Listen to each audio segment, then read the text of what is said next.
자, 오늘 본문 말씀은 고린도전서 10장 31절 말씀 가지고 하나님께 영광을 돌리는 삶이라고 제목을 가지고 말씀을 잠시 전하겠습니다. 우리 소요리 문답 잘 아시는데 대요리 문답도 있고 소요리 문답도 있는데, 소요리 문답 제1문에 뭐라고 질문을 하고 있냐면 사람의 제일된 목적은 무엇입니까? 라고 이야기합니다. 그 사람의 제일된 목적이 무엇인가에 대한 답은 사람의 제일된 목적은 하나님을 영화롭게 하고 영원토록 그를 즐거워하는 것입니다 라고 얘기합니다. 여기서 제일된 목적의 첫 번째 이유는 바로 하나님을 영화롭게 한다라는 것은 바로 하나님께 영광을 돌려드린다라는 것을 이야기합니다. 그래서 우리가 살아가는 이 삶 가운데 가장 많은 일들 가운데 무엇보다도 하나님 앞에 영광을 돌리는 삶이 얼마나 중요한지를 우리에게 분명히 이야기를 하고 있습니다. 왜냐하면 사람의 가장 제일된 목적의 1번이 바로 하나님께 영광을 돌리는 삶이기 때문입니다. 그리고 하나님께 영광을 돌리는 삶을 살아야 된 이유가 뭐냐? 바로 하나님께서 그것을 원하고 계시기 때문에 그렇습니다.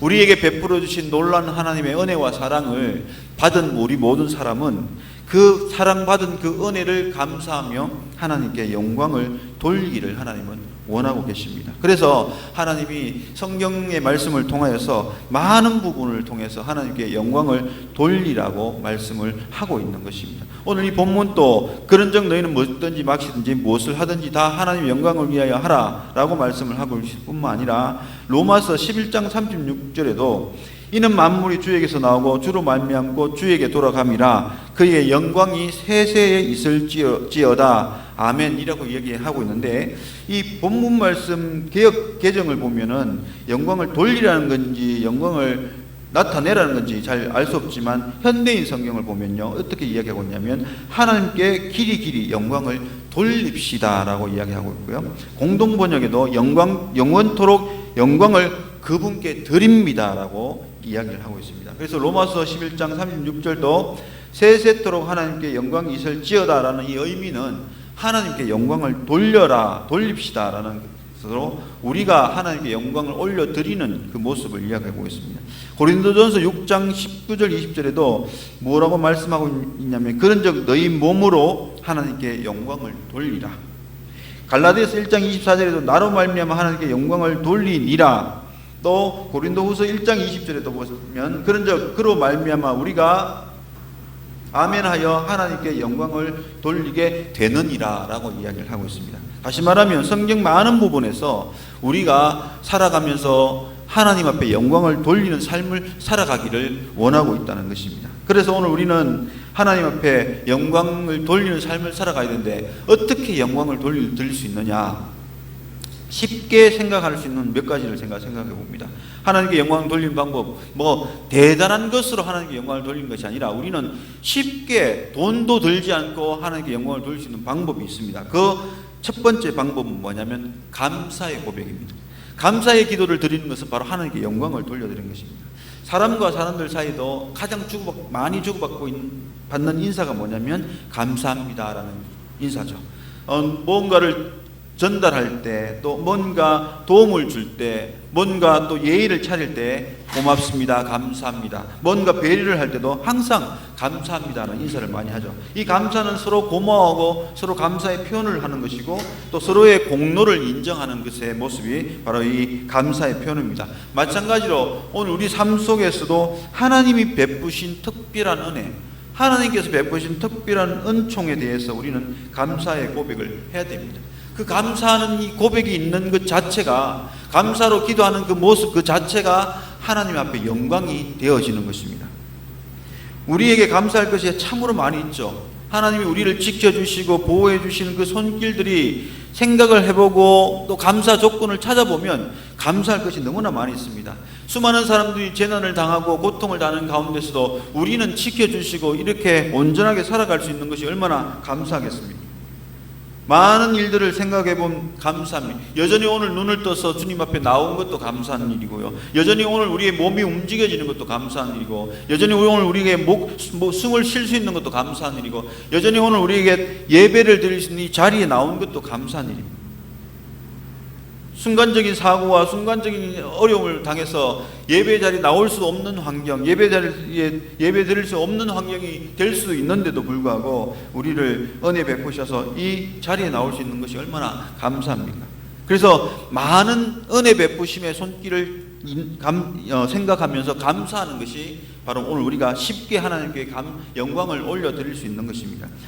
시편에 보면은 50편 감사로 제사를 드리며 지존하신 이에게 너 소원을 갖고 그 감사로 제사 드린 자가 나를 영화롭게 한다고 이야기합니다. 감사로 기도하며 감사로 고백하는 그 모습 자체가 하나님께 영광을 올려드린다고 이야기합니다. 시편 104편에 100편 4절에 보면 감사로 그의 문에 들어가며 찬송하며 그의 궁전에 들어가서 그에게 감사하며 그의 이름을 송축할지어다. 누가복음에도 보면은 이 잔을 받으사 감사 기도하시고 이러시되 이것을 갖다가 너희끼리 나누라. 예수님도 감사의 기도를 하는 것을 우리에게 보여주고 있습니다.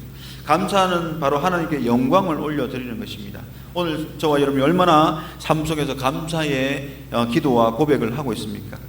차고 넘치는 은혜에 불구하고 감사하지 못할 때가 참으로 많이 있습니다. 감사로 영광 돌리지 못할 때가 참으로 많이 있는데 오늘 우리는 더욱더 감사로 하나님께 영광 돌려드리는 그런 믿음의 성도들이 될 수 있기를 바랍니다. 불평하는 것들이 많이 우리 주변 속에 있을지라도 그 감사의 기도를 드리면 그 불평한 원인들도 하나님 바꾸시는 은혜를 우리에게 주신다는 사실입니다. 고구마 전도왕 김기동 집사님, 지금 목사가 되셨는데 이 김기동 집사님도 늘 이 차가 지나가면 감사의 기도를 하고 감사의 고백을 합니다. 차가 한 대 맞은편으로 지나가면 감사합니다, 감사합니다. 왜 그렇게 감사의 고백을 계속 하느냐면 그가 바로 차가 중앙선을 넘어서 정면 충돌해서 죽다가 살아났거든요. 죽음의 위기에서 살리심을 당하고 난 후에 그는 하나님 앞에 운전할 때마다 차가 내게 와서 부딪히지 않고 지나가는 그것에 대해서 감사를 했다고 합니다. 만약에 넘어와서 부딪혀봐요. 또 사고 나면 또 죽을 위기를 닥치니까. 그런데 그 사고가 나지 않고 무사히 지나가고 무사히 내 주변을 지나가서 감사하다는 것입니다.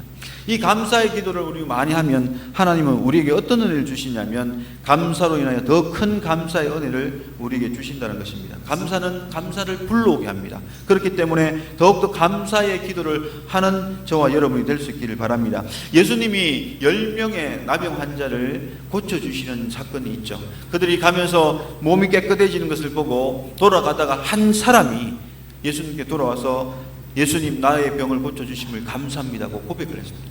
그때 예수님이 그 감사하는 이 나병 환자에게 그냥 돌려보내지 않고 내가 구원을 받았다라고 영혼의 구원을까지 선포해 주시는 은혜를 주십니다. 육신의 나음으로 구원함을 얻을 뿐만 아니라 감사로 주님 앞에 돌아왔을 때 그에게 영혼 구원까지 축복해 주시는 은혜를 주시는 것을 봅니다. 바로 감사는 육신의 감사뿐만 아니라 영혼까지 고침받고 영혼까지 구원받는 감사의 은혜를 더 얻었던 것처럼 감사를 많이 하는 사람은 감사를 불러오게 되어서 더 큰 감사거리가 우리에게 나타나게 된다는 사실입니다. 이렇게 감사로 살아갈 때 하나님이 얼마나 기뻐하는지 모릅니다. 왜냐하면 베푸는 은혜를 아는 것, 베풀어 주신 은혜를, 은총을 고맙게 여기고 감사히 여긴 것을 아는 것은 그 고백과 그 기도는 하나님 기뻐하시고 그래 너가 나의 그 손길에, 나의 사랑의 손길에, 나의 베푸신 은혜의 손길에 고마워할 줄 아는구나. 그 마음을 받으시는 것입니다. 그래서 영광 받으시고 기뻐하실 뿐만 아니라 우리의 더 큰 감사의 은혜를 베풀어 주시는 것입니다. 사랑하는 성도 여러분, 감사하는 것이 돈이 듭니까? 절대 돈 안 들지 않습니까? 그냥 입으로 하면 되는 것입니다. 내 마음에 감사하는 감정을 가지고 하나님 감사합니다라고 고백하기만 하면 됩니다. 그래서 이 감사를 하면은 하나님 기뻐하시고 영광을 받으시는 것입니다. 그래서 우리가 수많은 어떤 일들을 하고 나서 감사하는 거, 공적을 쌓고 감사하는 것이 영광을 돌리는 것이 아니라 쉽게 우리에게 베풀으신 은혜에 감사로 고백할 때 하나님이 큰 영광을 받으신다는 것입니다. 두 번째로 하나님이 영광 돌릴 수 있는 방법이 뭐냐? 바로 감사의 예물을 드리는 것입니다. 감사 예물을 올려드리는 이 모습이 하나님이 바로 영광 받으시는 것입니다. 우리가 가장 귀하게 여기는 것이 바로 물질입니다. 이 물질을 하나님 앞에 감사 헌금을 드릴 때 하나님은 영광을 받으십니다. 왜 그러냐면 물질은 바로 마음에 있기 때문입니다. 마음이 물질 속에 있기 때문에 그렇습니다. 세상 사람들은 모두 물질 없으면 살아갈 수 없습니다. 예수 믿는 사람이건 예수 믿지 않는 사람이건 물질 없이는 이 땅을 살아갈 수 없습니다. 왜? 물질이 모든 것을 해결할 수 있는 능력이 있기 때문에 그렇습니다. 그래서 사람들은 열심히 물질을 벌기 위해서, 물질을 모으기 위해서 힘을 쓰고 애를 씁니다. 왜? 그 물질이 모든 것을 가능하게 할 수 있는 힘이 있기 때문입니다. 그런데 그 물질을 드린다는 것은 결국 뭘 드리는 것입니까? 마음을 드리는 것 같습니다. 사람의 마음이 모든 것이 물질에 가 있는 것처럼 그 물질이 움직여지는 곳에 마음도 같이 있는 것입니다. 오늘 많은 사람들에게 용돈을 줄 때 그 마음과 같이 전달하는 것입니다. 오늘 우리가 감사 헌금을 하나님께 드릴 때 그 물질만 드리는 것이 아니라 그 마음도 같이 드리는 것입니다. 왜 그러냐면 마태복음 6장 21절에 내 보물이 있는 곳에 내 마음도 있느니라고 말씀하기 때문에 그렇습니다. 보물이 있는 곳, 물질이 있는 그곳에 마음도 같이 있습니다. 그래서 이 물질을 드리는 것은 마음을 드리는 것입니다. 사실 마음 없으면 절대 물질을 내놓지 않습니다. 누군가에게 물질을 선물할 때, 용돈을 줄 때도 마음 없으면 절대 호주머니를 열지 않습니다. 그 마음이 있기 때문에 그 마음을 따라서 물질과 용돈을 주는 것입니다. 그래서 하나님 앞에 감사 예물 드리는 것도 그 마음을 함께 담아 드리는 것 때문에 하나님은 영광을 받으시게 되는 것입니다. 오늘 우리가 감사할 거리들이 많이 있을 때 물질로 감사드리는 것이 바로 하나님께 영광을 올려드리는 모습입니다. 마지막으로 우리가 하나님께 영광을 돌려드릴 수 있는 방법은 뭐냐면 바로 찬양으로 영광을 돌려드릴 수가 있습니다. 하나님의 위대한 이름, 하나님의 능력의 행하심을 찬양하는 것. 모세와 한나와 다윗은 특별히 하나님 앞에 찬양으로 영광을 돌려드린 인물들입니다. 하나님이 그들에게 행하신 놀라운 능력을 바라보면서 그 하나님을 찬양으로 영광 올려드렸습니다. 하나님의 능하심의 손길, 그 능력의 손길로 말미암아 구원함을 잊고 그의 삶이 완전 바뀌어지고 그의 삶에 생명을 얻는 은혜를 얻고 난 후에 그들은 찬양으로 하나님께 영광을 올려드렸습니다. 아까 조금 전에도 아까 이야기했듯이 하나님께 찬양을 드리는 모습들을 우리가 볼 수가 있는데 바로 감사함으로 그 문에 들어가며 찬송함으로 그 궁전에 들어가서 그에게 감사하며 그의 이름을 송축할지어다. 송축하는 그것이 바로 하나님께 영광을 올려드리는 방법입니다. 시편 66편 2절편에도 그의 이름의 영광을 찬양하고 영화롭게 찬송할지어다 라고 이야기합니다. 찬양으로 하나님 앞에 늘 감사하고 고백하는 것이 바로 하나님을 영화롭게 하는 것입니다. 신성종 목사님은 천국과 지옥을 하나님 앞에 보여달라고 기도하다가 어느 날 환상으로 천국과 지옥을 봤는데 천국에 가보니까 동산이 7개 동산이 있습니다. 기도의 동산, 섬김의 동산, 찬양의 동산, 또 눈물의 동산, 고난의 동산, 감사의 동산이 있는데 거기에 보면 찬양의 동산도 있습니다. 찬양은 하나님께 영광을 올려드릴 때 이 찬양의 동산이 점점 커진다고 얘기해요. 그래서 그 목사님이 하시는 말씀이 뭐냐면 성가대 찬양을 준비하는 동안에도 찬양하는 그 찬양을 하나님이 영광 받으신다고 합니다. 본격적인 예배의 찬양이 아니라 예배 시간에 드릴 찬양을 준비할 동안에 그 찬양 부르면서 화음을 맞춰가면서 찬양하는 그 찬양의 연습 시간도 그의 이름을 높이고 그 이름을 찬양하는 그 자체를 통해 하나님은 영광 받으신대요. 그 순간에도 찬양의 산은 점점점 쌓여가고 높여져 간다고 합니다. 우리가 길을 걸어가면서 우리가 여러 가지 쉼을 가지면서 하나님의 이름을 찬양하는 것, 또 라디오에서 나오는 찬양을 따라 부르면서 찬양하는 것, 그 순간에도 하나님의 이름을 높이는 그 찬양의 순간은 하나님 앞에 영광이 되는 순간입니다.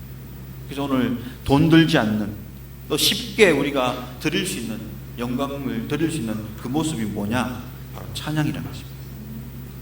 그의 이름을 높이는 그 자체, 가사와 곡조에 따라서 우리가 열심히 그 이름을 부르는 그 자체, 그것이 바로 하나님의 이름을 높이고 영광을 올려드리는 것입니다.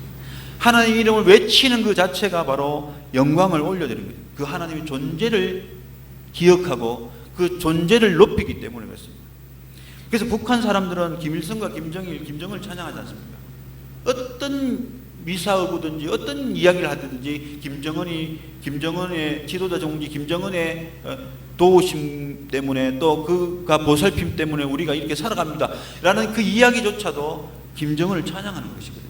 그래서 오늘 우리가 하나님의 이름을 외치고 그 하나님의 이름을 나타내고 그 하나님의 이름을 노래하는 그 자체가 바로 하나님께 영광을 올려드리는 것입니다. 이런 감사와 찬양이 우리의 일상이 될 때 범사에 우리는 하나님께 영광을 돌리며 살아갈 수가 있는 것입니다. 뭔가 귀한 일들을, 뭔가 귀한 사명을 감당해야 하나님의 영광이 나타나는 것이 아닙니다. 삶 속에서도 분명히 길을 걸어가면서 또 어떤 일을 행하면서도 하나님의 충분히 영광 돌릴 수가 있는데, 그게 뭐냐면 바로 살아가신 하나님의 이름을 높이는, 하나님 감사합니다라고 고백하는, 하나님 감사 예물을 드리는 그 모든 것이 하나님께 영광을 올려드리고 영광을 나타내는 삶의 모습입니다. 또한 우리가 살아가면서 믿음의 사람의 모습을 보이는 것 자체가 하나님께 영광을 돌려드리는 것입니다. 아, 저 사람은 믿음 있는 사람이야. 저 사람은 교회 다니는 사람인데 다 일반 사람과 다르구나. 내 삶의 믿음을 보여주는 것 자체가 바로 하나님께 영광을 돌려드리는 것입니다. 그 존재 자체로 말미암아 다른 사람들이 저 사람은 하나님을 믿는 사람이 남다르구나, 더 정직하구나, 더 신실하구나, 이렇게 보여지는 자체가 바로 오늘 우리가 삶을 통해 하나님께 영광을 올려드리는 것입니다. 사랑하는 우리 성도 여러분, 하나님께 영광을 돌려드리는 방법이 결코 어렵지 않습니다. 돈 들지 않고 쉽게 우리의 입술로 고백할 수 있는 것이 감사의 고백이고 찬양의 고백이고, 또 우리의 삶의 모습이 바로 하나님께 영광을 올려드리는 것입니다. 또 마음을 더 쓴다면 물질로 감사 헌금 드릴 때 하나님의 영광을 올려드릴 수가 있습니다. 우리의 삶 가운데 이런 일들로 인하여 더욱더 하나님께 영광을 올려드리면 하나님은 그 영광을 받으실 뿐만 아니라, 그 영광 받으시고 그냥 많은 것이 아니라 그 영광을 받으시고 기뻐하셔서 우리의 더 큰 은혜를 베푸신다는 사실을 기억하고, 날마다 우리 입술에는 찬양과 감사가 충만한 그런 삶을 살 수 있는, 그래서 그 찬양과 감사로 영광을 올려드리는 삶을 살아가는 저와 여러분의 모든 삶이 될 수 있기를 주님의 이름으로 축복을 해드립니다. 기도하겠습니다.